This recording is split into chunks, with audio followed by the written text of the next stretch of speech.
Hoje teremos duas interlocutoras, presentes para dialogar conosco, a Crislane, psicóloga, gostaria de um pouco para ela narrar a prática dela, trazer a dimensão da história dela sobre fazer a psicologia e esse tema. Então, a Crislane é professora, psicóloga da USP, da creche Oeste, ela vai se posicionar, ela vai problematizar essa apresentação, né? E a professora Janeide, que é professora da creche central. As duas. Sumiu? E agora está ótimo? Está melhorando, né? Vamos apostar. Seguir. Então, a Janeide é vinculada à creche central, a outra creche da USP, né? A USP, a Crislane vai nos explicar como é que se organiza a educação por meio das creches na USP. A gente vai entender um pouco os lugares e os pertencimentos delas, e assim a gente se situa e, enfim, já se lança para debater. A Crislane vai trazer a dimensão do fazer da psicologia em seu cotidiano com relação a essa temática, e a Janeide vai nos compartilhar, a partir de uma experiência que ela desenvolveu, que foi premiada, que ela trabalhou com as crianças da creche central da USP. Okay? Então, muito obrigada, agradeço imensamente a presença das duas, né, a disponibilidade de vir até aqui, não é, a discutir conosco, a debater esse tema tão raro de pensar a psicologia nessa cena, no cenário da educação com as crianças, não é? Bem, e com esse tema, esse recorte também tão contemporâneo. Então, por favor, obrigada, a Crislane vai começar e depois a gente segue o diálogo com a Janeide. Boa tarde, meu nome é Crislane, eu sou psicóloga, trabalho na Universidade de São Paulo há quase 9 anos como funcionária. Como a Gabriela me apresentou, eu era, funcionária da creche pré-escola Oeste, que em janeiro desse ano foi fechada por uma decisão da reitoria durante as férias dos funcionários e das crianças. Logo depois eu fui transferida para trabalhar em outro setor na universidade. Então hoje eu trouxe para vocês para contar um pouquinho da minha experiência nesses 8 anos e pouco na creche Oeste, que faz parte da mesma rede que a creche central. Eu vou apresentar um pouquinho a estrutura da rede, bem rapidamente, e contar mais detalhadamente do meu trabalho. Tudo bem? Se estiver rápido, vocês podem pedir para eu desacelerar. Sumiu?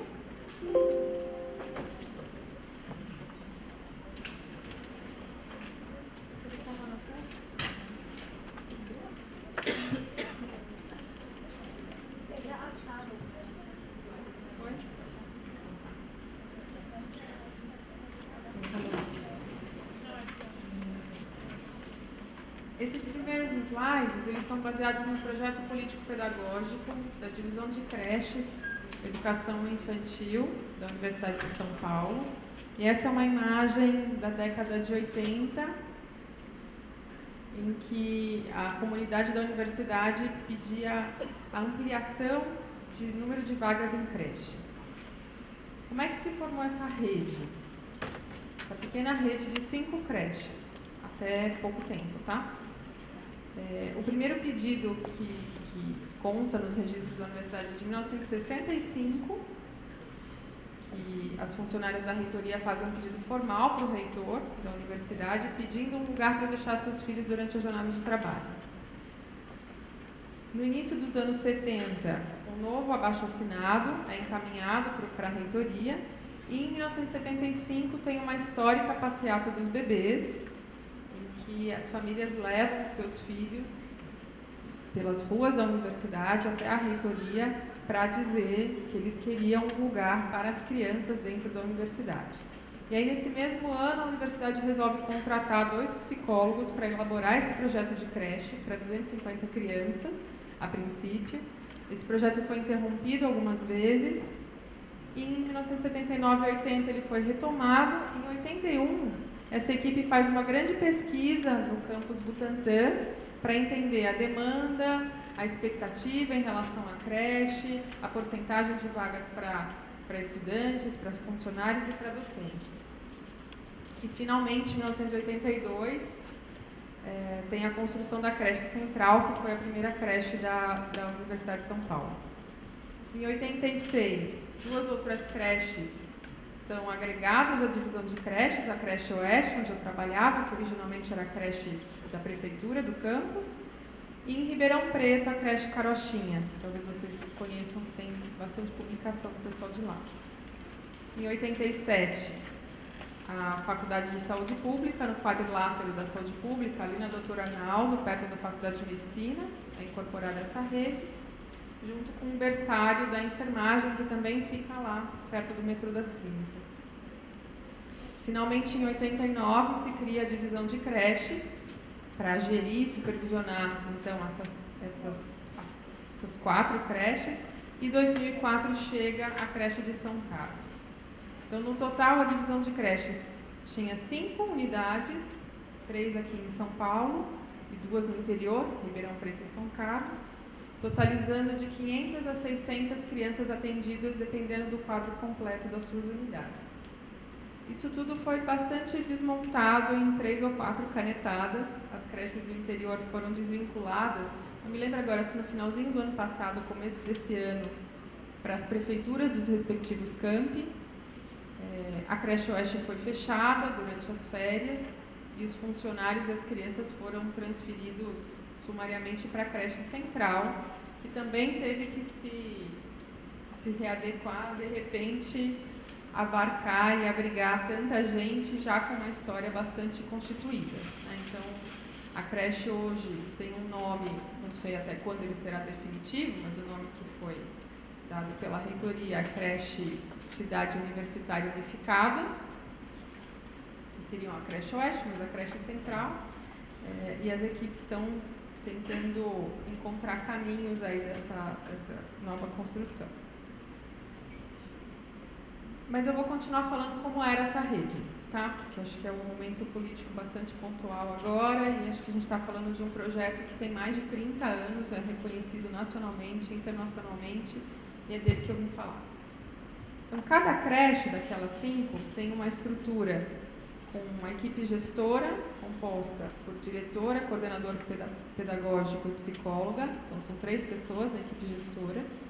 Saúde e nutrição, técnica de enfermagem, nutrição, cozinheiros e auxiliares de cozinha, as professoras de educação infantil, auxiliares de serviços gerais, os funcionários administrativos e de manutenção.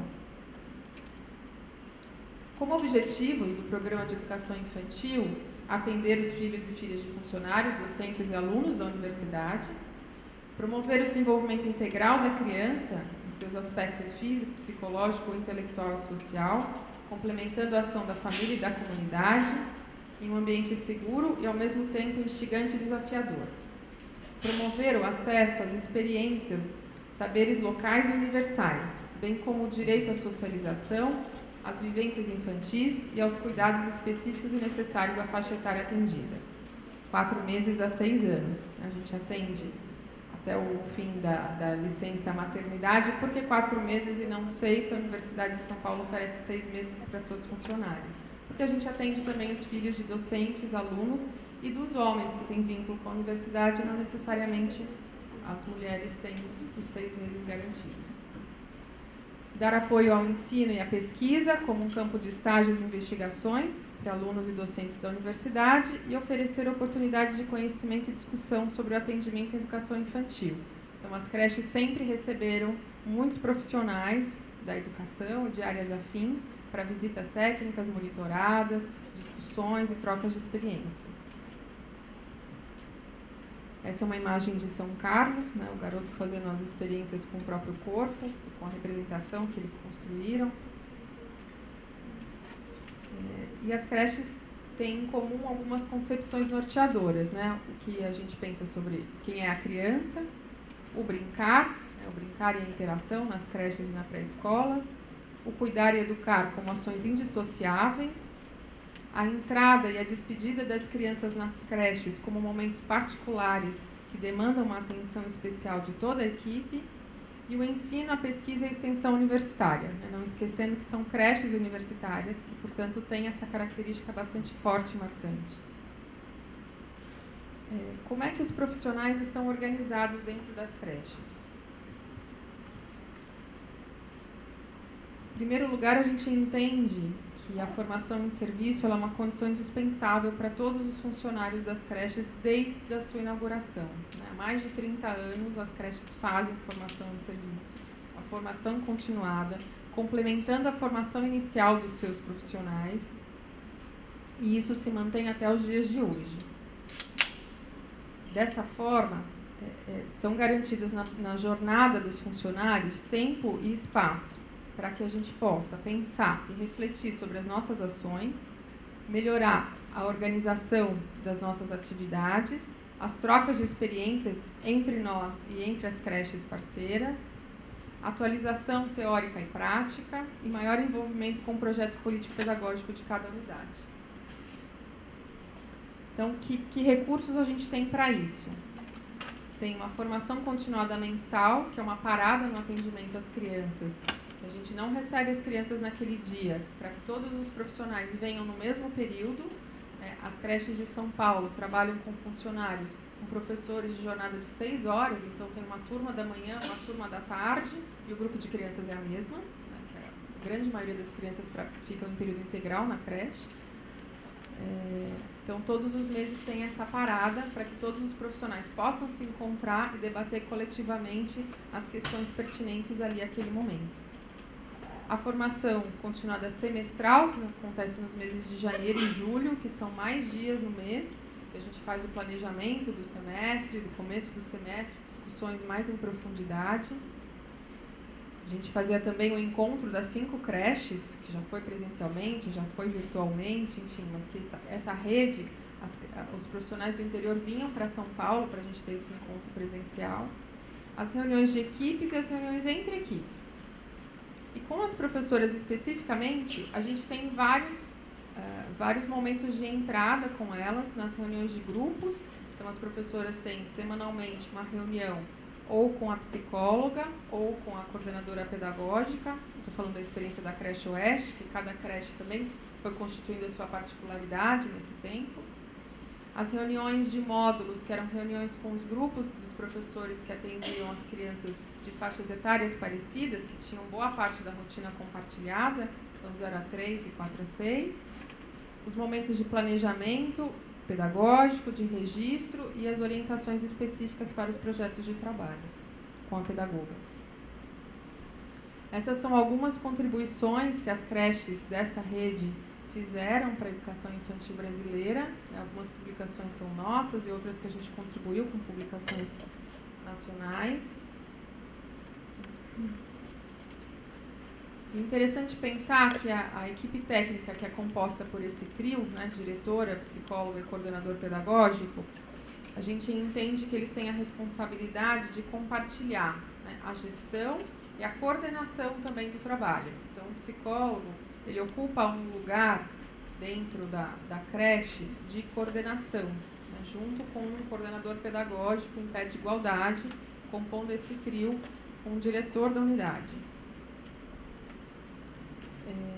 E esse trio gestor é responsável pela supervisão das diversas equipes, pelo acompanhamento das crianças, pela organização e a idealização das formações continuadas, ações que visam a gestão participativa, participação democrática da comunidade, bem como a alimentação do projeto político-pedagógico e o quanto que ele revela a nossa prática e o nosso pensamento. E o que a gente pensa do lugar do psicólogo na creche? É interessante dizer que o psicólogo, entendido como compondo a equipe gestora dessa unidade de educação infantil, ele foi uma das marcas pioneiras na construção dessa rede. Lá na creche central, em 1982, quando ela foi pensada, já tinha um psicólogo na equipe gestora, que além de pensar os destinos da instituição, ele tinha, já desde a década de 80, a concepção de não atender a queixa escolar de uma forma individualizada, sem patologizar a criança e fazer um psicodiagnóstico, que era uma posição bastante predominante na época. Então, o que cabe ao psicólogo? Cabe incluir no seu campo de atuação, junto às professoras e os demais profissionais, a compreensão acerca da subjetividade da criança, né?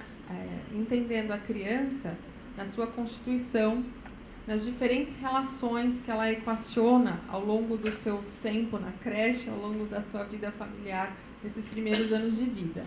Então, entre criança e criança, entre criança e adulto, com o meio social e cultural no qual ela circula e com o espaço também.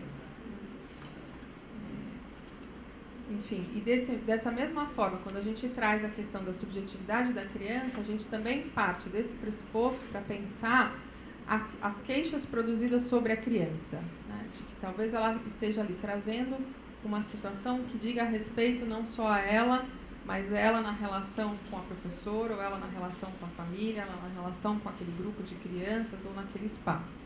E é assim que a gente vai ler as queixas sobre as crianças e discutir junto com as professoras que acompanham aquele grupo. Então, nesse sentido, a gente entende que a nossa prática está bastante próxima, né, das diretrizes do Conselho Regional de Psicologia, na nota técnica em que eles comentam a atribuição do psicólogo na instituição escolar, né, que é uma nota de 2010. A gente destacou 3 pontos, que são práticas que considerem a realidade psicossocial brasileira, a diversidade cultural, a inclusão de crianças com necessidades especiais, a interdisciplinaridade e a construção conjunta com os pedagogos e as equipes de educadores, assim como demais profissionais, como equipes de saúde e nutrição, de intervenções e reflexões acerca dos desafios sobre o educar e o cuidar nos tempos atuais. O fortalecimento da comunidade da creche para a escola para a participação permanente no projeto político-pedagógico. Então, a gente vai entender que o papel fundamental do psicólogo é articular a dimensão institucional com a singularidade de cada criança, de cada família, de cada outro ator que está ali em cena na educação infantil. A participação do projeto político-pedagógico, ela é bastante interessante quando a gente consegue envolver toda a comunidade da creche. Há alguns anos, a gente abriu na Creche Oeste um documento que ele já estava há algum tempo sem ser atualizado. E a gente levantou alguns pontos junto aos funcionários da Creche Oeste que a gente precisava ou reescrever, ou incluir, ou redimensionar. E a gente fez um grande mural em que as famílias e os funcionários podiam se auto-inscrever no que gostariam de discutir. E foi uma troca bastante interessante de como a gente consegue aproximar as famílias cada vez mais de uma prática cotidiana que, se a gente não cria instrumentos e mecanismos de parada, né, para poder falar e pensar, podem passar batido e a gente pode não enxergar mais algumas coisas que para a gente ficam cristalizadas. Aí eu destaquei alguns momentos particulares que o psicólogo tem um papel bastante importante no dia a dia da creche. Um deles é a adaptação das crianças novas à creche e a chegada, né, tanto dos bebês pequenos que nunca frequentaram uma escola, uma unidade de educação infantil, alguns que nunca se separaram dos seus pais ou dos seus familiares, vai ser o primeiro contato dele de ficar sem essa referência familiar, e mesmo de crianças maiores, que às vezes acontece de mudar de cidade ou entrar na creche um pouquinho maior, com 3, 4 anos. Podem ter vivido uma experiência em outra escola ou não. Então, esse é um momento em que o psicólogo ajuda a alinhavar, né, essas 3 dimensões, a criança, a família e a instituição. Então, costurando e olhando para cada situação que se apresenta, o que esse cenário vai pedindo, né, que articulações ele vai pedindo, que flexibilizações ele vai pedindo, que costuras são possíveis de serem feitas, e com isso a gente vai construindo um repertório ao longo do tempo. O interessante das creches da USP, que diferente de muitas outras unidades de educação infantil, tem pouquíssima rotatividade dos funcionários, né? Os funcionários ficam muitos anos, que por um lado é bastante interessante, que a gente consegue consolidar muitas práticas, discussões e reflexões. Por outro lado, a gente corre o risco da cristalização de práticas, né? Então é sempre um cuidado que a gente tem que se atentar e ficar prestando atenção. Eu costumo dizer que cada criança e cada família que chega à creche tem que desconstruir tudo aquilo que a gente já acha que sabe, né? Para a gente poder se reinventar e encontrar novos caminhos. Então, essa apropriação do espaço, da rotina da creche, no dia a dia das crianças, o contato diário entre famílias, funcionários e crianças, né? Nas creches da USP, elas também nascem lá, desde o seu comecinho, com o conceito de creche aberta. Então, as famílias não deixam as crianças no portão e um funcionário leva, né? As famílias entram todos os dias nas salas das crianças, guardam os materiais, têm contato direto com as professoras, tanto na entrada quanto na saída. A rotina é organizada de modo que a gente possa receber essas famílias, elas possam ficar um pouco com as crianças, o tempo que elas precisarem, o tempo também que cabe ali dentro da instituição, tanto na entrada quanto na saída. Então, a gente não trabalha com a ideia de agenda, né, porque a gente entende que essa comunicação ela é diária. E não só com a professora, como com os outros profissionais também. As reuniões sistemáticas, então, tanto com as professoras, quanto com as equipes técnicas das outras creches, com as demais equipes de cozinha, equipe de limpeza. Eventualmente, a gente tem alguma questão específica com um grupo de crianças, com uma criança, ou com alguma questão no dia a dia da rotina que a gente precisa envolver. E isso que eu falei, cada criança que chega, a gente tem que, às vezes, se reinventar. A gente, às vezes, precisa mesmo mudar práticas, mudar formas de oferecer o alimento para as crianças, ou o horário, e entendendo que esses outros funcionários, eles estão também nessa função educativa com as crianças, não são só os professores. Então, desde a cozinheira, da auxiliar de cozinha que vai servir o almoço, da auxiliar de limpeza, que está lá no contexto direto com as crianças, todos eles fazem parte da nossa formação continuada e são entendidos como educadores. Um outro aspecto também do trabalho do psicólogo é na atenção com os registros das professoras e os relatórios individuais, né? Na Creche Oeste, no final do ano, as famílias recebem um relatório de grupo que conta a trajetória daquele grupo de crianças do ponto de vista das descobertas, dos caminhos e das apropriações que eles fizeram ao longo daquele ano, e um relatório individual, em que vai contar ali particularmente daquela criança, né? Quais foram as conquistas que ela teve, os desafios que ela teve, as dificuldades que ela teve, que caminhos ela foi encontrando junto com os seus pares, os seus professores, ao longo desse percurso. E é o psicólogo quem faz essa supervisão. A construção da criança em relação ao cuidado de si, né, ao cuidado do outro e com o mundo, é algo também que a gente discute junto com os professores. A questão da identidade, o sentimento de pertencimento a um grupo, né, respeitando as diferenças e a diversidade, e a relação de confiança e autonomia das crianças, né?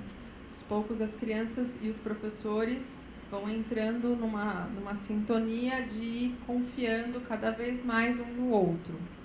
Isso é uma troca e ela é mútua, e a gente já fez muitas discussões, inclusive tratando recentemente dos parâmetros curriculares nacionais sobre os temas de ética, ainda que eles não sejam voltados para a educação infantil, mas a discussão nos ajuda a nortear, né? Quando a gente pensa nas situações de conflitos, que caminhos os professores podem encontrar junto com as crianças, a gente se baseou nesse documento para poder pensar e pautar um pouco as nossas questões. Essa é a fachada da creche para a Escola Oeste. E a gente vai entendendo que muitos desses aspectos eles estão presentes tanto no cotidiano da creche quanto em momentos específicos do ano. Nos materiais, no mobiliário, nos livros, nos brinquedos, nos materiais pedagógicos, as músicas, os filmes que a gente escolhe. E os filmes que a gente escolhe não ter, não passar, mesmo que a criança traga e peça. As brincadeiras, os hábitos alimentares. E a gente vai ampliando esse repertório e, às vezes, a gente até se surpreende com algumas coisas que a gente não imaginava. Então, por exemplo, há uns 4 anos, mais ou menos, a professora responsável pela nossa biblioteca interativa, que chama Oficina de Informação, foi fazer um levantamento de todos os livros, que é o acervo para as crianças, para os educadores, e que as famílias também podem levar emprestado. Foi fazer um levantamento porque a gente tinha comprado e adquirido uma grande quantidade de livros naquele ano e muitos livros acabaram se estragando ao longo do ano. Então, a discussão era para a gente pensar no cuidado com o livro, né? E como é que a gente transmite para a criança esse cuidado. E aí, uma das coisas que foi uma surpresa, ela foi ver qual foi o livro mais emprestado ao longo daquele ano, porque uma das hipóteses era essa, né? Os livros que mais se perdiam eram os livros que tinham sido mais emprestados e, portanto, estavam mais usados e gastos, enfim.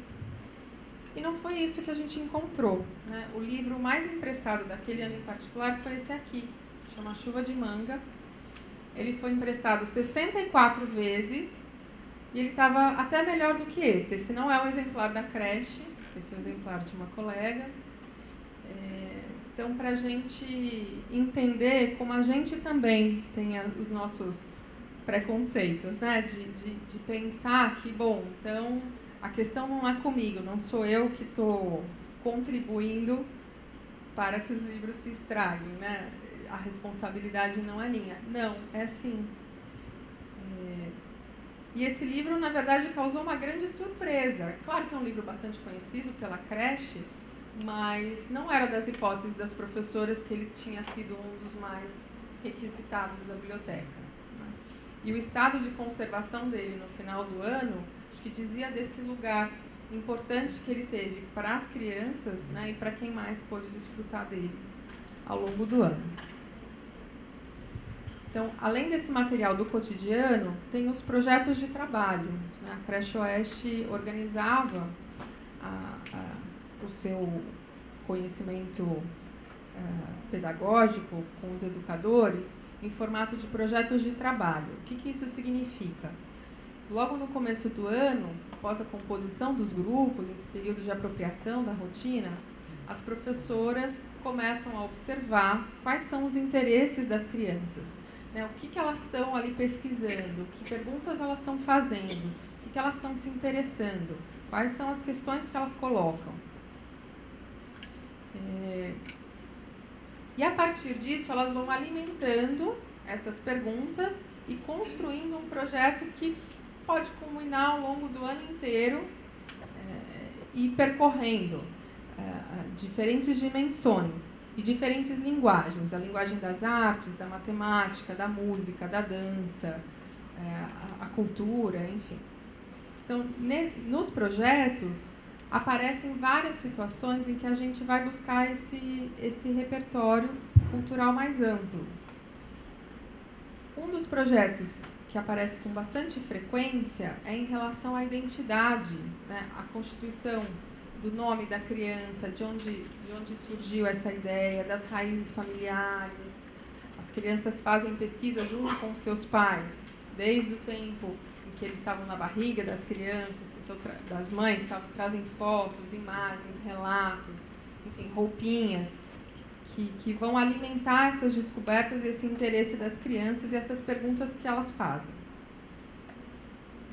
E algumas celebrações também, são momentos em que a gente pensa e entende como momentos específicos de ruptura da rotina, né, em que a gente vai marcar algo particular. Então, tanto os aniversários das crianças, né, em que a gente marca individualmente e celebra a existência dela no mundo, independentemente da comemoração familiar. Aqui é um painel que as crianças fazem, que são elas que confeccionam no começo do ano, que tem a foto de cada criança e a data de aniversário. E aí, no mês do aniversário da criança, essa imagem vai para o corredor central, o corredor de entrada da creche, para que toda a comunidade saiba que é o aniversário daquela criança. Essa é uma comemoração que já tem bastante tempo. A despedida do último grupo, que é o grupo que encerra o seu ciclo na educação infantil, né, e vai para o ensino fundamental. A gente marca essa passagem com várias ações ao longo do ano que se intensificam no segundo semestre, né? E aí no final do ano, uma festa específica marca essa despedida.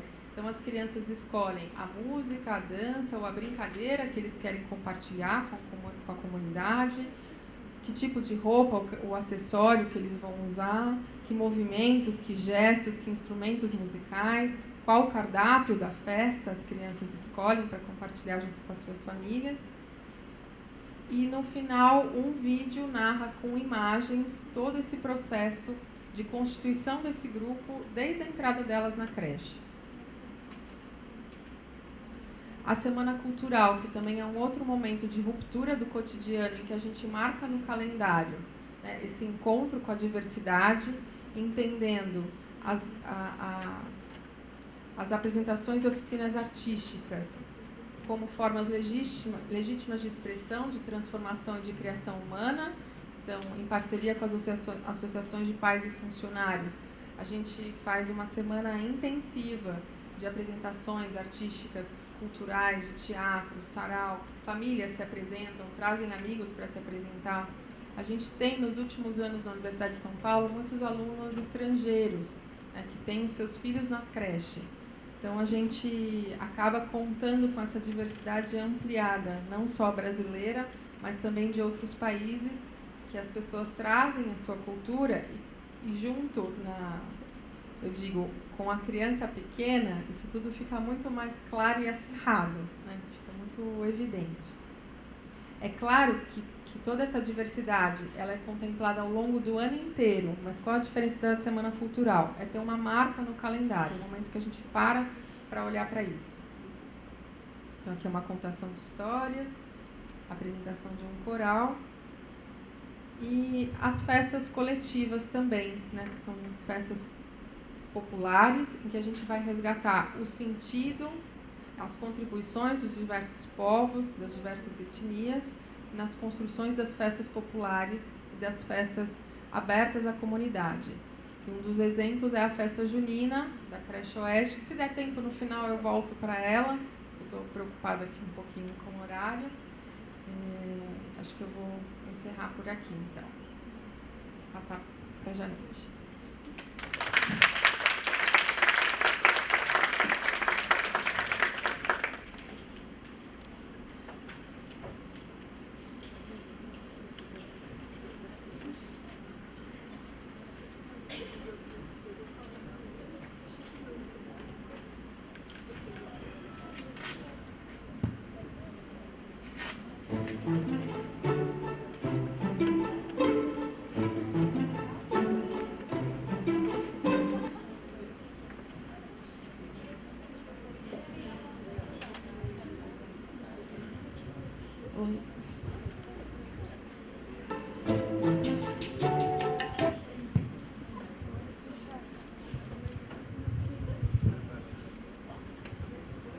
Boa tarde, gente.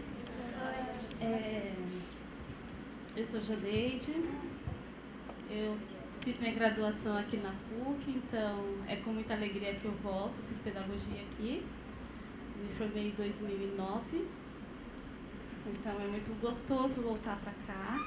Agradecer o convite, né, para essa conversa e para falar de um tema que me é tão caro. É muito bom poder partilhar com vocês um pouco dessa experiência e agradeço imensamente ao convite. Antes de vir para cá, eu estava com as crianças e contei o que eu iria fazer aqui, né? E elas disseram, olha, mas fala tudo, tá? Não sei do que seria esse tudo, mas eu vou contar o que for possível no tempo que a gente tem para conversar. Então, eu tenho formação em pedagogia, trabalho com educação infantil há 20 anos, na creche central, né, na rede para USP, eu trabalho há 16 anos. Nos últimos 15 anos, eu tenho feito muitas pesquisas a respeito do tema, qual me foi convidado a falar, sobre as questões raciais ou a diversidade étnica dentro da escola. tanto para a formação de professores, quanto no trabalho direto com as crianças e professores de educação infantil. Acho que esse trabalho ele vai trazer um pouco de síntese de muitas práticas feitas dentro da creche, fora da creche, com trabalhos de formação, e na perspectiva de pensar da educação para a diversidade como um projeto coletivo de sociedade e não exclusivo de uma instituição de ensino. Eu vou passar o vídeo. Esse vídeo que vocês vão assistir, ele é uma síntese que o Instituto Arte na Escola Cidadã é uma instituição que ela promove as discussões acerca da arte pelo Brasil inteiro, com cursos de formação, enfim.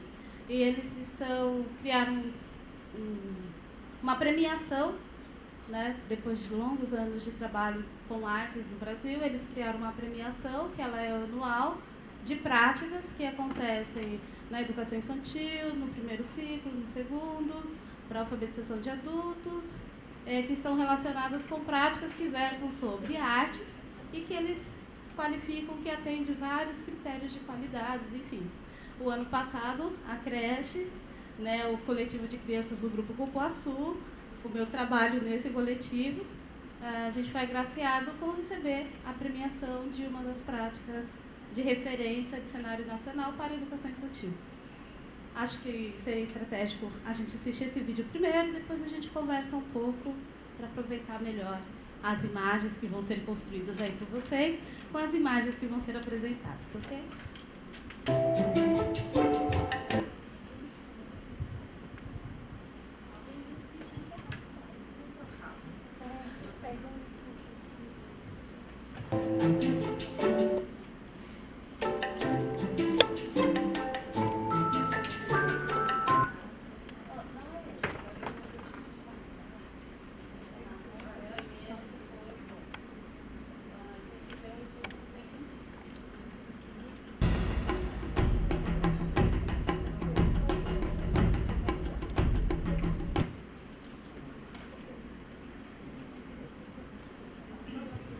Eu estou bastante nervosa, tá bom? Então, é normal, tá? São 21 anos fazendo reunião de professores, trabalhando com formação de professores também, e crianças, enfim, mas eu sempre fico nervosa. Eu acho melhor contar logo, que vocês sabem que eu estou nervosa, tá tudo certo.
A diversidade de possibilidades de brincar e de formas de brincar em diferentes culturas é uma responsabilidade muito grande dentro da instituição de educação. Lendas, mitos, brincadeiras, danças da cultura africana, das culturas afro-brasileiras, das culturas indígenas. Então a gente mergulhou nesse universo.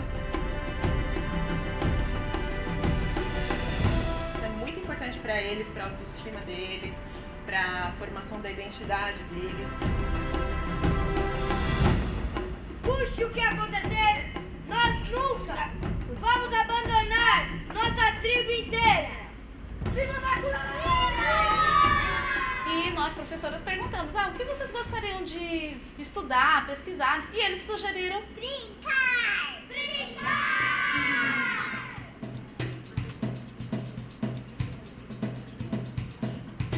A brincadeira é uma linguagem genuína da criança, do ser humano, né? A capacidade lúdica. E na infância é uma das linguagens com qual ela se expressa, que ela aprende, que ela conhece.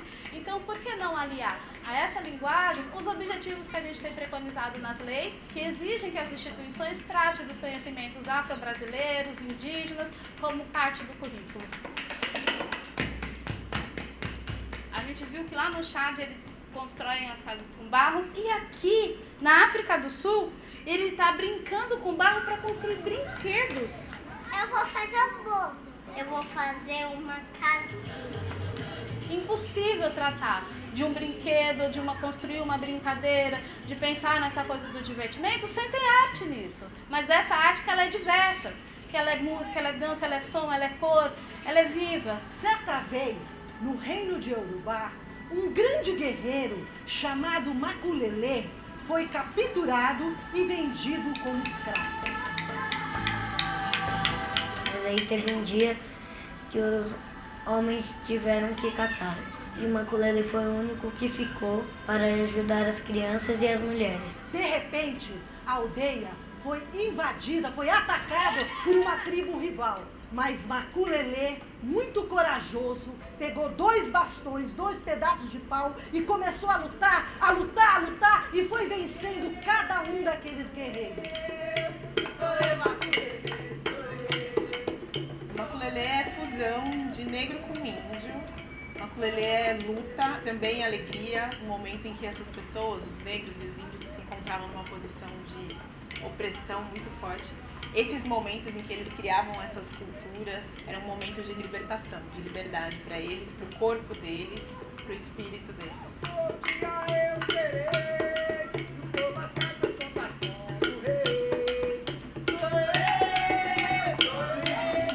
Cuidado, estou ouvindo um barulho. Espera aí, chefe, estou ouvindo um barulho.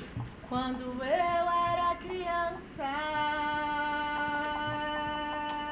A infância indígena, a infância africana dos diversos países, e a infância delas mesmo é muito bonita e muito cheia de possibilidades. Eles se encontraram no brincar, eles se encontraram nos jogos, eles se encontraram nas danças, e aí foi um grande encontro de possibilidades e de brincadeiras. Tem a história das abaiomis, que é um brinquedo que você constrói. Por que as crianças africanas ganhavam abaiomis? Você lembra? Para elas não ficarem chorando. E onde elas estavam, que elas choravam? Em um barco indo aqui pro Brasil. Elas vão ficar escravos. Quando brincar eu fio condutor, a gente já abre um portal de possibilidades que é ilimitado. As crianças vão trabalhar com dança, com culinária, com barro, com tecido e linguagens as mais diferentes que as comunidades do entorno vão trazendo, do samba rock, a dança dos orixás, do acalanto, a capoeira, isso é uma coisa que não tem limite. Quando eu crescer, eu quero visitar a Nigéria, porque lá tem muitas brincadeiras legais e lá também tem o fufu que eu gostei muito quando eu comi.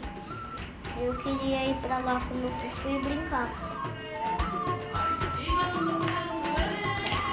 Porque você sabia que o inhame é africano?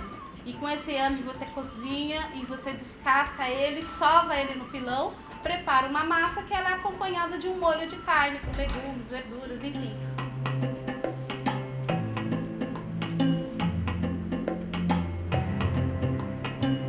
Esse trabalho, ele é fruto de uma rede de parcerias de profissionais, arte-educadores, tanto aqui da creche central como de fora. A creche é referência em qualidade de educação infantil há mais de 30 anos e há 2 anos não está entrando crianças na creche. É uma crise que a universidade está passando e as creches também estão passando por ela e corre risco de fechá-las.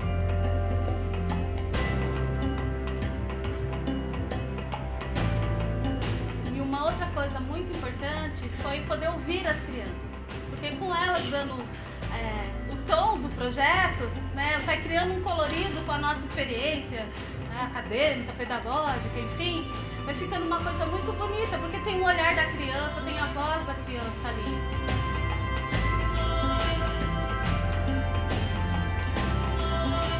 Quando você traz isso para as crianças, você abre um horizonte de possibilidades de você conhecer aquilo que é diferente de você, mas que tem muito a ver com você. É saber quem eu sou, né?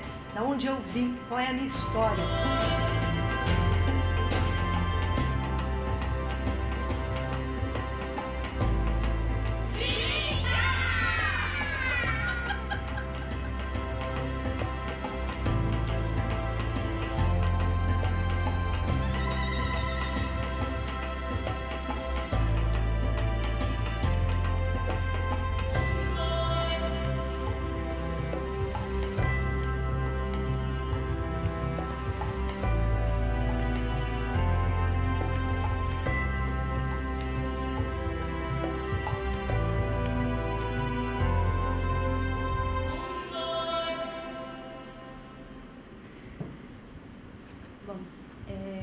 Esse trabalho, ele aconteceu por um ano,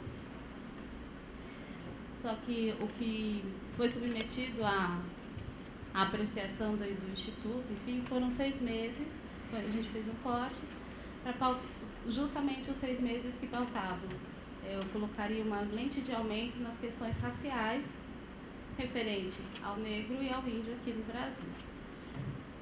Esse é o portfólio que ele vai embasar a construção daquele outro documentário e que foi submetido. Então, assim, as crianças... acho que uma coisa importante de dizer antes de adentrar aí no trabalho, mas que também é muito importante, porque salvaguarda o trabalho, é que a Lei 10.639, que preconiza que todas as instituições de educação precisam ensinar, né, ter nos seus currículos a questão, ensinar a história da África, a história do negro no Brasil, a história dos índios, né? No final do ano passado, a gente passou por uma reformulação na educação e que tira a obrigatoriedade da lei. A lei existe, mas agora não é mais obrigada a contar isso. E como professora da creche central e de outros espaços, a retirada da obrigatoriedade abre um precedente enorme para que não aconteçam coisas. Ou que as pessoas que se ponham a pensar numa educação para a diversidade, elas possam ser barradas quando vai tratar da questão da negritude ou a questão indígena, porque nós vivemos num país que é declarado multirracial, mas ele tem toda a sua base de constituição racista, né? Onde você vivia o mito da democracia racial, e não é porque uma lei entrou em vigor que no outro dia todo mundo vai entender que a diversidade é isso aí, todo mundo colaborou, trabalhou, produz conhecimento, que ser diferente é muito bacana e está tudo certo, acabaram-se as coisas. Não, talvez isso acirre mais os processos de resistência, que é isso que a gente está vendo agora no cenário aí. E isso é extremamente importante e complicado na educação infantil, onde as pessoas pensam que é um espaço muito, muito bonito, de brincadeira, de alegria, mas de ingênuo no que se refere a tratar de temáticas tão delicadas, que é sobre a questão do negro, de você ser diferente, você não ser o não branco, fica em um lugar de desprestígio, e curricularmente falando, nas relações, nas intervenções do cotidiano, na produção de material para essas crianças, fica extremamente comprometida, porque ali são crianças, isso não está posto. E isso está posto, e num período bastante importante da nossa vida, da constituição do ser humano, onde valores, onde a subjetividade está em construção, acredito que vocês saibam disso bem melhor do que eu, mas que é um problema importante você achar que essas coisas não estão presentes lá muito fortemente e forjando, né, a constituição de subjetividades, de identidade das crianças, muitas vezes bastante delicadas, tristes, porque você não é aquilo que a norma aceita e elas percebem, e elas verbalizam e elas sentem. Bom, o trabalho, sempre acho que muito da sua fala, Prislane, diz lá da creche central, porque nós somos uma rede, sim, cada unidade cria um jeito de colocar em prática isso que normatiza os fazeres da rede, né? E a creche central tem muitas coisas do que ela falou que sim, acontece desta forma lá. Então, para as crianças dos prés que estão saindo, existe uma pergunta que é feita como uma parte do processo de despedida da criança desse ciclo, que é o da educação infantil, para ingressar no outro ano que vem, né, numa outra etapa aí da vida. Então, a gente pergunta para as crianças, o que você gostaria de pesquisar esse ano, de conhecer, de estudar, de brincar, o que você quer fazer, enfim. Tem toda uma discussão e as crianças trazem, respondem essa pergunta, os professores vão lá e tentam dar corpo a isso, né? Responder essa pergunta. Nesse caso, esse grupo de crianças, o grupo era formado de 13 crianças. A ideia, eles queriam saber sobre brincadeiras. Nós tínhamos um mapa mundi na sala, eles queriam saber como se brincava em todos os lugares.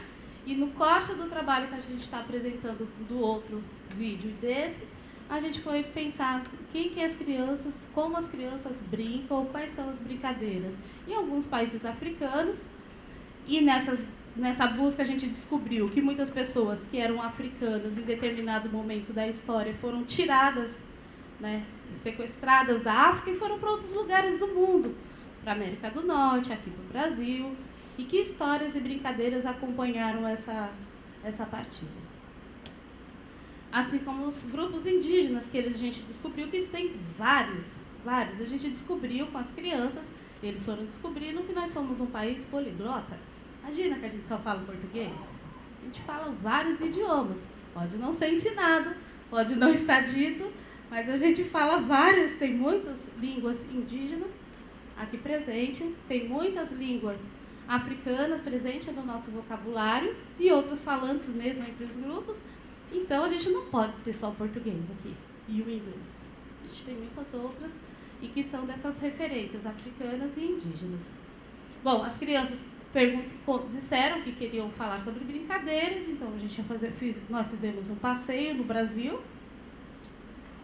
e no continente africano e também na América do Norte para ver onde foram parar essas crianças e as brincadeiras. A idade, as crianças eram 13 crianças, de 4 a 6 anos. Na verdade, o corte para ingressar no primeiro ciclo é 5 anos e 11 meses, mas é uma opção da família retirar as crianças e colocar já na escola ou mantém até que ela termine. Pode escolher ficar mais um ano na creche, que tudo certo. Bom, o nome do projeto é Diversidade Étnica, Brincadeiras, Jogos, Danças e Histórias, né? E o corte sobre a matriz africana e indígena na creche central. As crianças que a gente atende, como a Prislane já falou, são todas da comunidade USP, filho de alunos, docentes, funcionários e tantos brasileiros quanto de diversas partes do mundo. Vai passando, por favor. Um dos primeiros trabalhos que a gente foi pensar como que são as brincadeiras com a terra, porque os elementos da natureza estão bem presentes, né, na creche central. A gente tem um quintal, que foi aquele onde a gente brincou de barro, que aparece no vídeo, que ele é muito bacana. A gente tem espaços para a horta. E a gente já vinha se questionando os professores como construir e habitar essa horta com princípios da agrofloresta, ou como os indígenas faziam, ou como determinado grupo, ou como minha mãe fazia no interior da Bahia e é filha de negros com índios e de ex-escravizados, tanto indígenas quanto os negros, enfim. Então, como é que se fazia isso, né? Então, você fazia aquelas grandes plantações? Não, você colocava a cebola, o coentro, a flor, colocava tudo misturado, porque você tinha um conhecimento de que essas coisas que são vizinhas, esses amigos, plantas, favorece tanto o solo quanto o crescimento deles mesmo.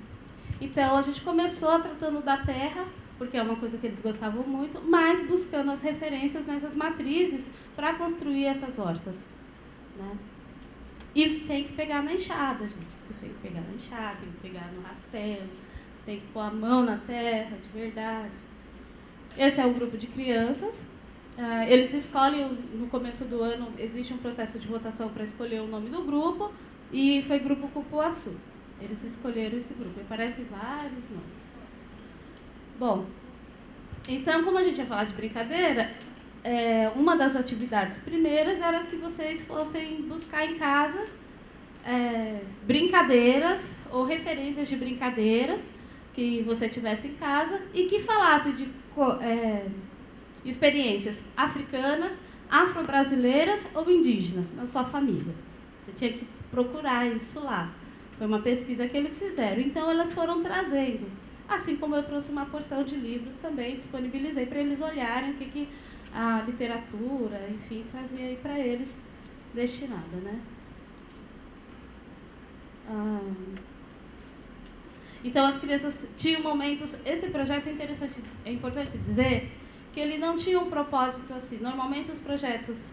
Uma das possibilidades de projeto, você estabelece qual é o objetivo, né, o produto que você quer produzir, ou conhecimento, enfim, e aí você traça um caminho e chega lá onde você tinha pensado de produzir, conhecer, construir, enfim. Ele não tem essa característica de um começo, meio e fim. A cada conversa, a cada história lida, ou história contada, ou brincadeira, a gente conversava, bom, e agora? O que a gente quer saber sobre determinada coisa? Quem pode ajudar? E aí você entrava para uma próxima etapa, uma pequena sequência de atividades, abordando esse assunto de interesse comum. Então, não tinha uma proposta inicial, porque a gente queria passear pelo mundo das brincadeiras, brincando, e como essa brincadeira se apresenta, né? Na música, na dança, nas histórias, enfim. Então, as crianças traziam coisas de casa que iam ajudando a gente a pensar no que seria tratado ali. Então, e como isso é muito conversado a cada processo, a gente teve uma das crianças falou que a avó dela tinha uma roupa parecida com uma roupa que tinha em um livro. E a avó dela veio buscar, eu conversei com ela, e ela tinha um bogolã, que é um tipo de roupa do Mali, que é pintado com tinta de barro, com barros especiais, que eles colhem aquele barro, que tem uma erva também especial, que eles mergulham, enfim, numa tinta. A gente foi buscar as informações das coisas para conhecer aquele objeto e saber como é que a gente poderia conhecer, brincar com aquelas coisas, né? Então, essa vó se propôs a trazer a roupa, mas ela não trouxe a de barro, ela trouxe uma que era de Moçambique, e que foi também muito interessante, porque ela trouxe a roupa capulana, e que a capulana é a prima da nossa canga. A canga que a gente usa na praia. É um conjunto de 2 tecidos, um que você põe na cabeça e outro que faz uma saia, e que as mulheres usam muito, as crianças, homens, né, usam em Moçambique, na Índia também, enfim, mas em Capulano é só em Moçambique. Então aí já veja quanto de histórias que a gente não passeou, né? Só para descobrir do tecido da roupa. E essa roupa também tem um desenho, né? Tem um jeito de fazer os fios e do grafismo dele aparecer, que também já foi outro assunto, que lá no comecinho... Pode botar... não, tá para baixo, me desculpa. Quando eu chegar lá, aí a gente mostra das costuras lá. Enfim, e que a gente foi pesquisar a pintura do Mali, se eu não me engano, dos Bambaras, que é a pintura fractual, como diziam eles. Que é um grafismo, um tipo de grafismo que na década de 60 foi divulgado, né, que tem uma precisão onde que o inteiro da obra, se você dividir ela em 4 e pegar um pedaço, ela vai estar representada esse inteiro que tem lá, que é essa ideia de unidade, que eu sou um pedaço, mas eu também tenho um todo em mim. E essa brincadeira com as artes, descobrir isso dessa pintura, desse jeito de fazer o grafismo e que se aparece no tecido, a gente descobriu que tinha nos jogos, né, que a gente entra para etnomatemática, do Shishima e do Tesouro, porque são tabuleiros que as pessoas brincam, as crianças e os adultos, com jogos, regras específicas. E para ilustrar, talvez eu tenha um desenho mais para baixo. Eu tenho uma amostra desse... Aqui. A gente vai descobrindo que o tabuleiro deles tem diversas formas geográficas. A gente convidou uma pessoa, uma mãe de um aluno de outra sala, que estava curiosíssima para saber por que as crianças brincavam daquele jogo e saíam desenhando. Eu contei para elas que a gente estava indo para Zimbábue e para... Um é de Zimbábue, que é o Shishima. E o outro... Aí não me lembro o país, gente. Mas enfim, que a gente estava indo lá visitar esses jogos de mesa.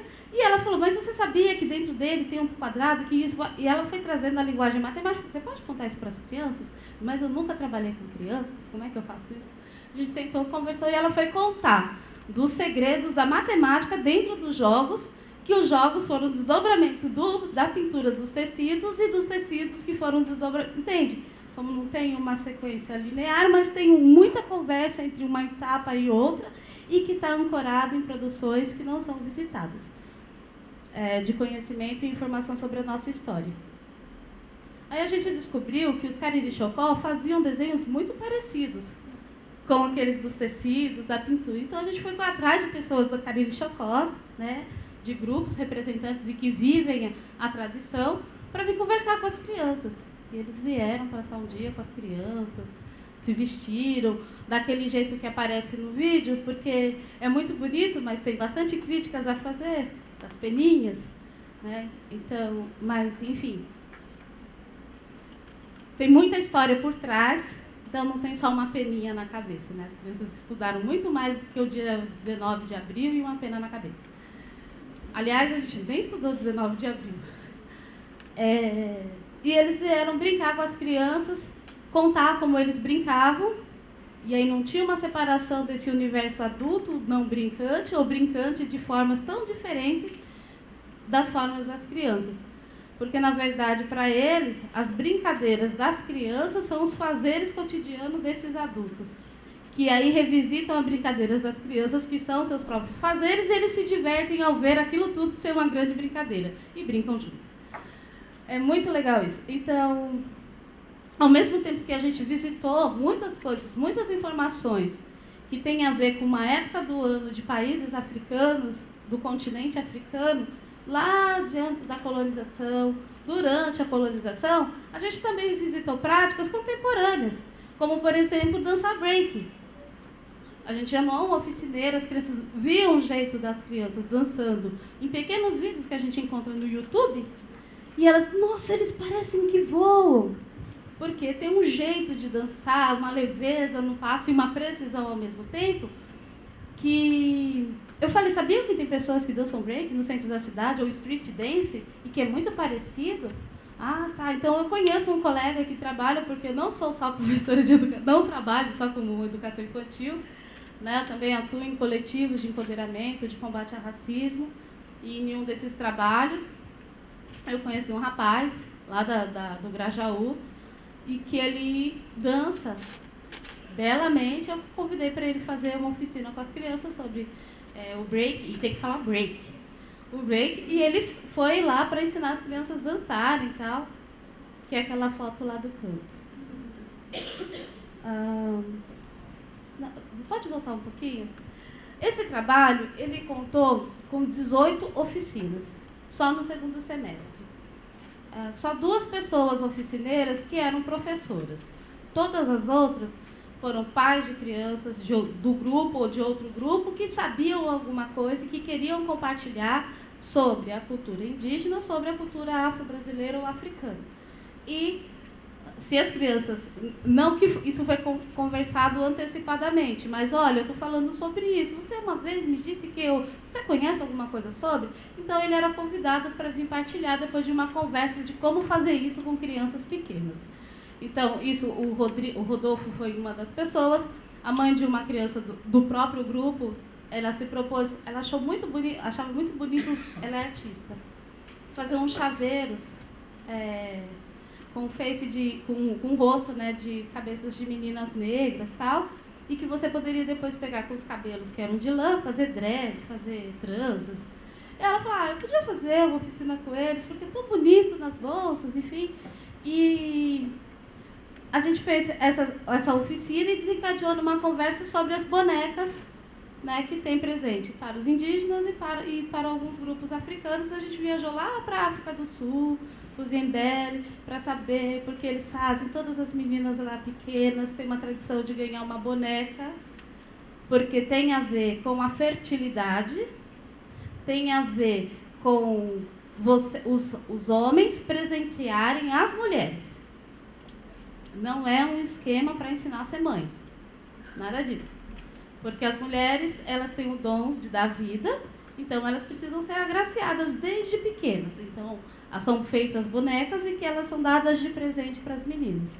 E os meninos da sala fizeram várias bonecas para dar para as mães, tal, foram feitas oficinas para a construção dessas bonecas. Essa mãe veio, fez a oficina da boneca chaveiro, eles queriam batizar de boneca Janeide, falei, não vale, que é aquela bonequinha pendurada na bolsa.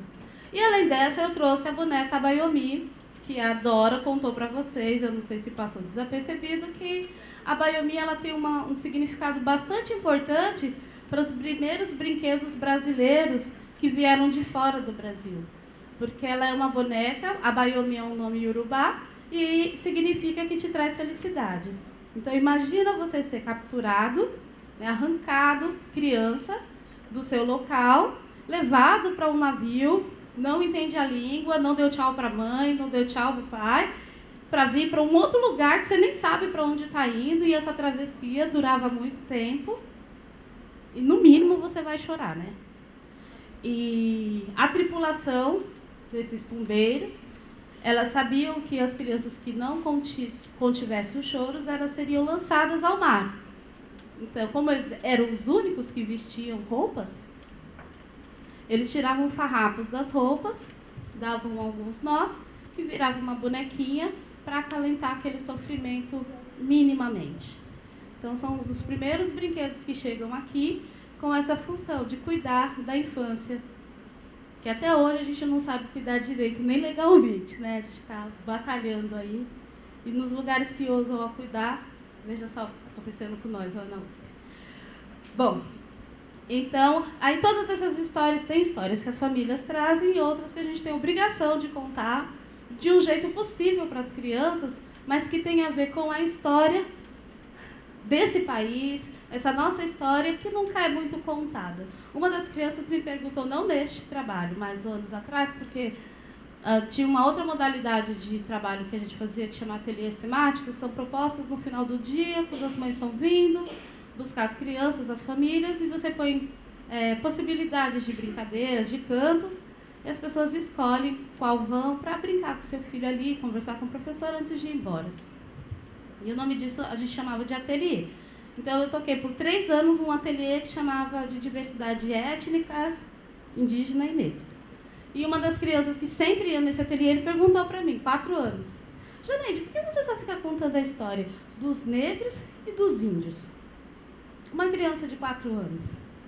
Eu falei, porque você conhece a Branca de Neve? A Chapeuzinho Vermelho?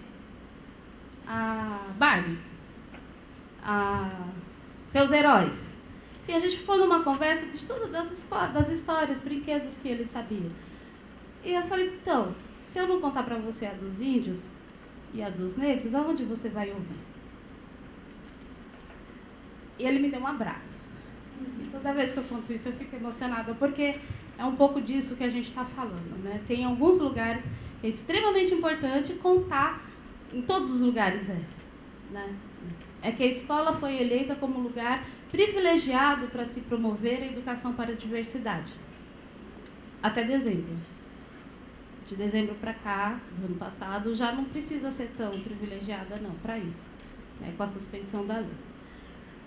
Bora lá. Bom, uma família, ela tem uma academia de capoeira, CEA de capoeira, com 16 anos de existência. E foi um prato cheio, né? Porque eles também queriam saber das danças, das músicas, enfim. E por que fazia as crianças dançar como se elas voassem. Então a gente trouxe o grupo Cia da Capoeira, eles generosamente, nenhum trabalho foi cobrado, eles vieram fazer as oficinas, com muita alegria, assim, de participar, de compartilhar com as crianças os saberes deles, enfim. E eles fizeram oficina de samba de bumbo, de jongo e de batuque de umbigada, além da capoeira. Uau! Samba de bumbo, jongo e batuque de umbigada são manifestações artísticas, né, culturais do sudeste do Brasil, dos escravizados que viviam aqui e que trouxeram no seu corpo e na sua memória essa identidade deles. E que, assim, o jongo, o samba de bumbo e o batuque de umbigada, eles são os pais dos blocos de carnaval, dos cordões e do atual samba que todo mundo dança nos desfiles de carnaval. Só que tiveram o seu ritmo acelerado, uma batida mais marcada, mas eram danças que os escravizados faziam nesta região do país. Então você tem muitos sotaques, você tem muitos jeitos de dançar, de falar, e que tudo isso é possível contar para as crianças sobre a nossa história, né? E que a gente conhece o samba, não conhece? Então, aí a gente conta de onde veio e descobre lá os indígenas e os africanos. O maculelê, que é uma fusão de... Enfim, por aí que a gente vai passeando e contando disso. Eu estou falando dessa forma porque nas perguntas que a gente recebeu, sim, tem algo que alguém colocou, que como cuidar da abordagem do racismo ou da diversidade racial, não, da desigualdade racial. O que a gente tem é uma desigualdade social, né? Uma seletividade curricular eurocêntrica, ou eurocentrada, para contar as coisas para as crianças. Então, quando eu estou falando dessas coisas, eu estou dizendo para vocês que existe conhecimento acumulado de outros grupos que não são eurocêntricos e que podem ser possíveis com as crianças. Então, eu posso dar conta dessa diversidade racial, né, e contar para as crianças, organizar o conhecimento, as atividades e atendendo uma demanda delas, porque elas queriam saber como brincar. Uma das crianças, assim como o Theo falou que gostaria de ir para a Disneylândia, não, para a Nigéria, porque lá eles brincam com areia, eles têm técnicas de brincar com areia no tanque de areia, lá na rua de areia, que não cai no olho, não machuca. Então era importante ir lá descobrir isso, porque na creche a gente fica falando, não joga areia para alto, senão cai no olho e machuca. E lá as crianças brincam de jogar e ninguém se machuca. Nossa, eles têm técnicas de brincar, as palavras que eles usam, né? Ou então, o Christopher, que conversa com a mãe, fala que naquele ano ele quer o aniversário dele do Michael Jackson, porque ele foi o único que conseguiu aprender a dançar flutuando igual as crianças africanas.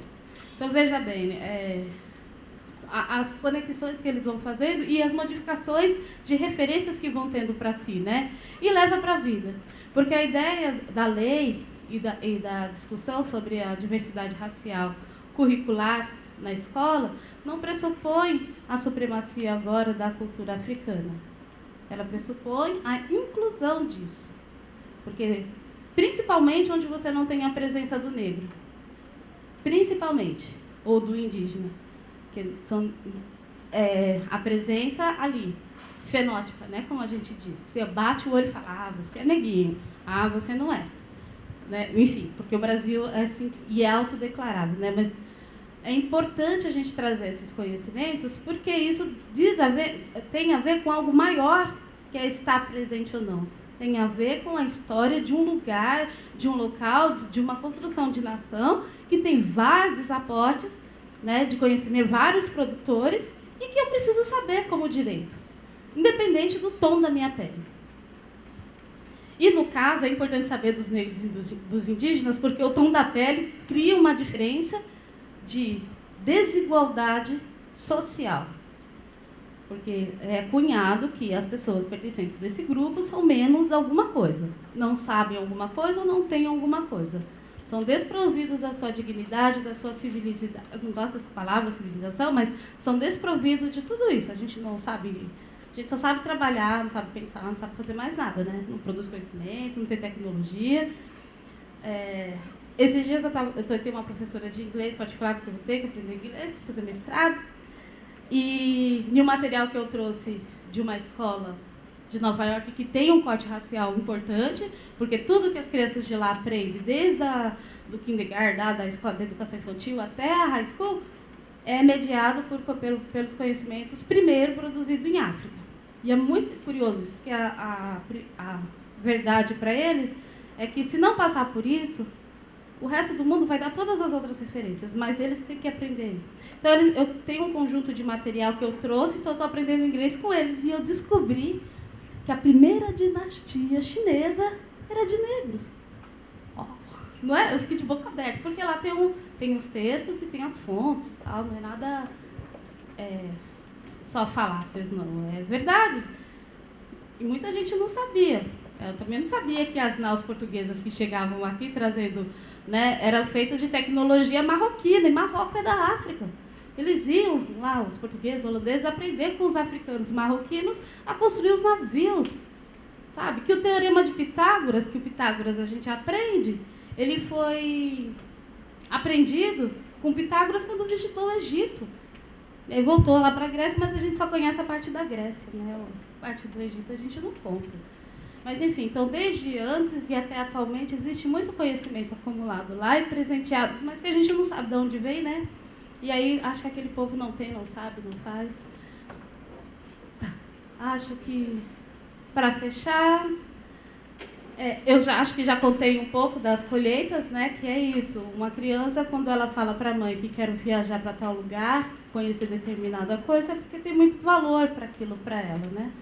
Dentro de outros valores, porque eles assistem todas as outras coisas, eles conhecem outras coisas também, mas ter isso fortalecido, ou ter a possibilidade de escolha, porque quando eu não dou a informação, eu não dou o direito ao outro a escolher. Isso é importante quando você escolhe, quando vocês veem as atitudes mudadas das crianças de construção. É extremamente importante. Eu me empolgo com as conversas, né? Mas, enfim, o iame é africano, que foi o que o Theo fala lá também do Fufu. O iame é africano, existe uma diversidade de iames. E na pesquisa, quando eles foram buscar de uma comida, a gente descobriu que o iame ele é base para um monte de alimentação. E que todos eles conhecem o iame, mas não sabia dessa história. Né? Que ele veio de África para cá e faz parte do nosso cardápio. Acho que vai passando, se tiver alguma coisa mais importante. Todas as ilustrações dessa apresentação foram feitas pelas crianças no decorrer desse projeto. Aqui é um dia que a gente estava brincando com os Cariri Chocós, acho que tem mais para baixo. Imagem deles. Não tem. Mas enfim, aí a gente conversa mais.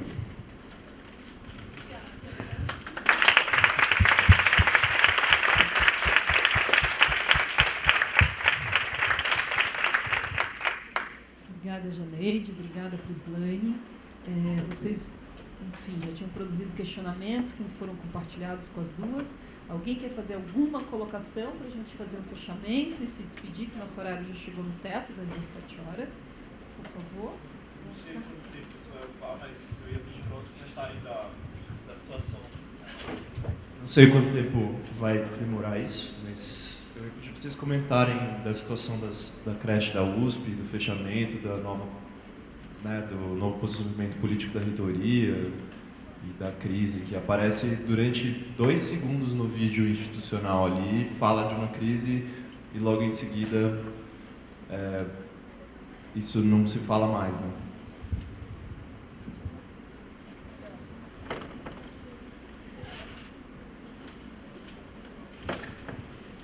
Mais quer fazer alguma colocação, algum comentário? Alguma pergunta, alguma questão? Não? Sim?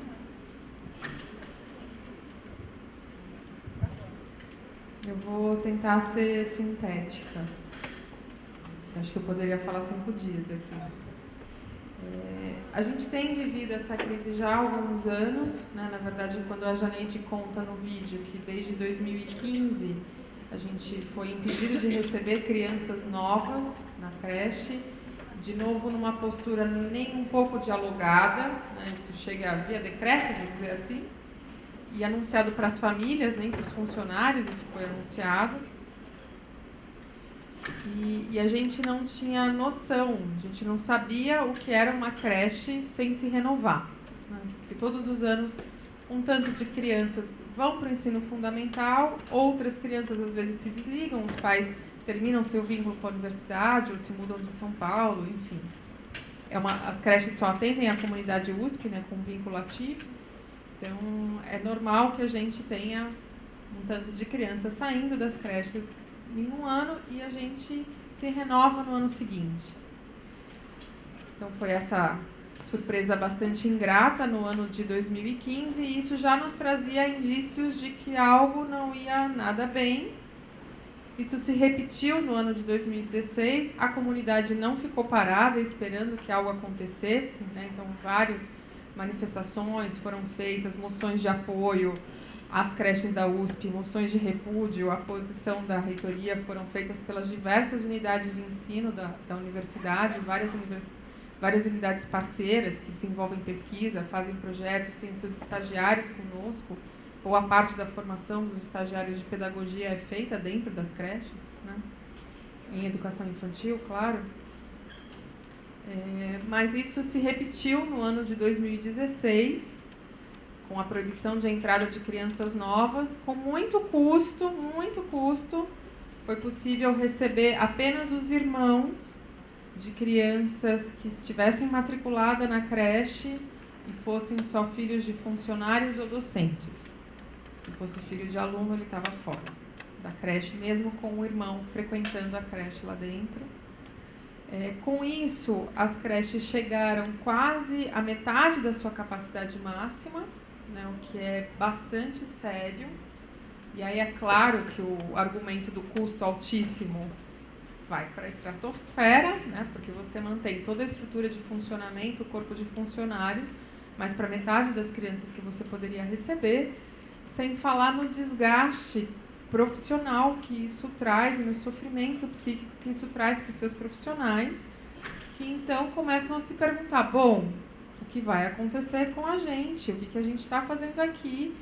As coisas chegam por decreto, eu chamo de decreto, mas não é nem decreto, tá? Às vezes comunicados por e-mail, às vezes um comunicado para as famílias que não chega para os funcionários, por exemplo, da não entrada de crianças, o primeiro chegou para as famílias e não para os funcionários.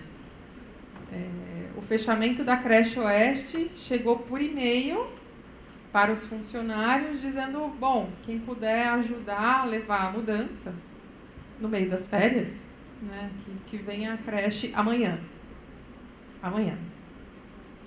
Então, de fato, o que a gente foi entender é que não havia diálogo algum. E isso traz um sofrimento e um desgaste do ponto de vista profissional, né? Porque, como eu disse no começo da minha fala, as creches da USP têm baixíssima rotatividade de profissionais. Eu fiquei 8 anos e meio na creche Oeste, eu era uma das mais jovens, né, de tempo de casa. Então, tem muitos profissionais com 15, 20, 30 anos de creche que começaram junto com a creche, que continuam lá. Então, essas pessoas fizeram essa escolha na vida, né? Eu escolhi trabalhar com educação infantil, eu escolhi trabalhar com criança. E, de repente, ninguém perguntava mais nada. Fui transferida sem ser consultada para uma outra área, porque achavam que 3 psicólogas era demais dentro de uma creche. Enfim, estamos nesse pé.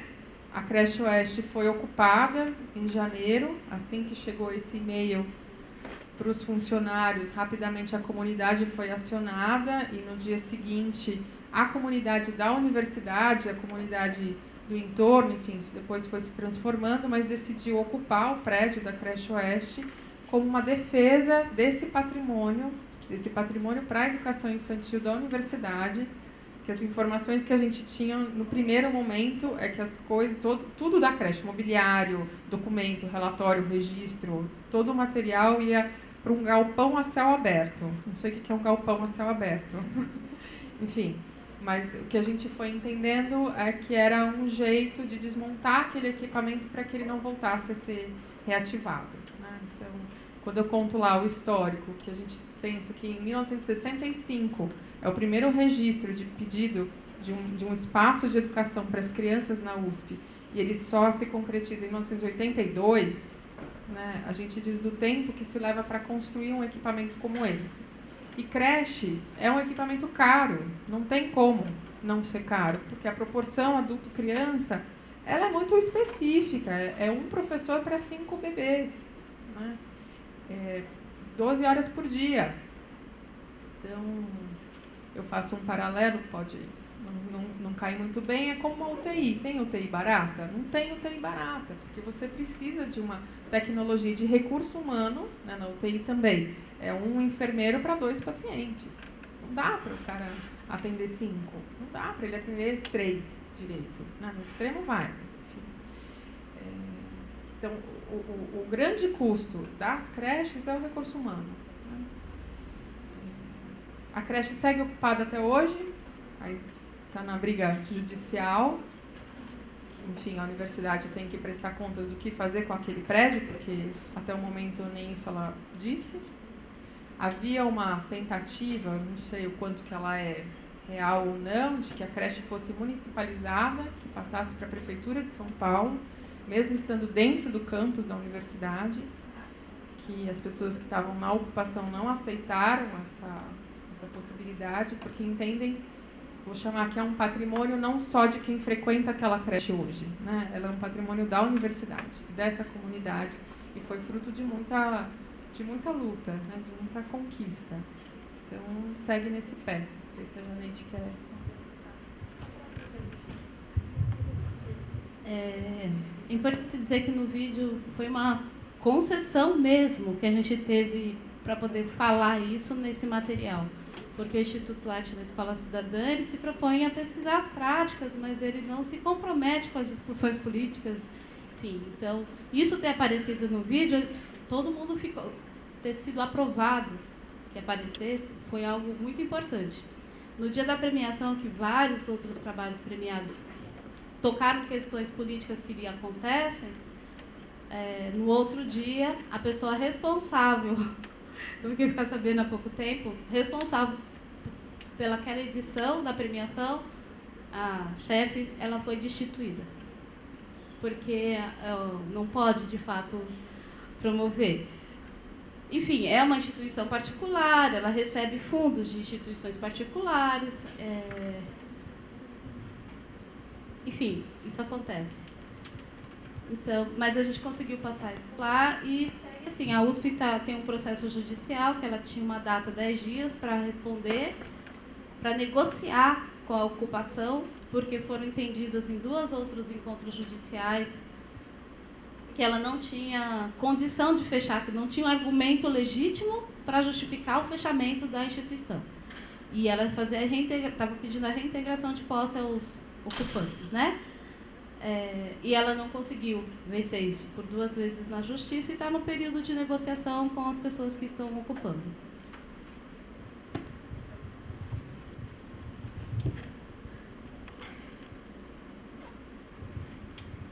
Queria agradecer a todos, agradecer as duas, né, agradecer a produção de vocês. Eu acho que é uma demonstração, uma narrativa que elas nos trouxeram de um trabalho realizado pelo campo psi, pelo campo, né, na interface com as questões educacionais e pelo campo discurso da educação sobre o recorte, que era a pauta aqui, né, a questão étnico-racial. Contribui imensamente para a nossa formação, compartilhamento de experiências de vocês e das resistências, né, que a creche da USP está posto aí, infelizmente, pela última cena, né, que o colega ali indagou.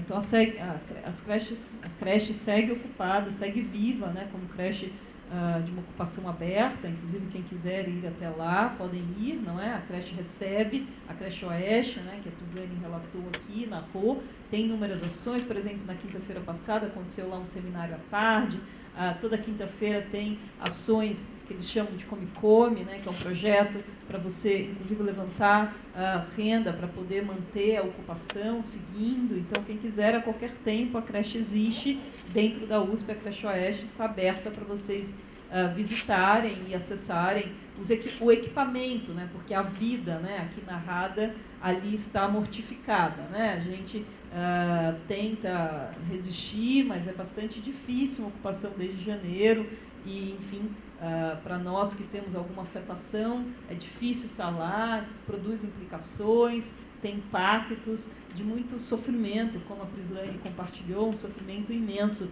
para as famílias, para as crianças e para os trabalhadores, primordialmente, frente a todo esse cenário, mas eles estão ali lutando e resistindo para seguir esse belíssimo projeto e essas ações que elas construíram, né? Obrigada a todos e todas, então, boa tarde e até logo. Obrigada.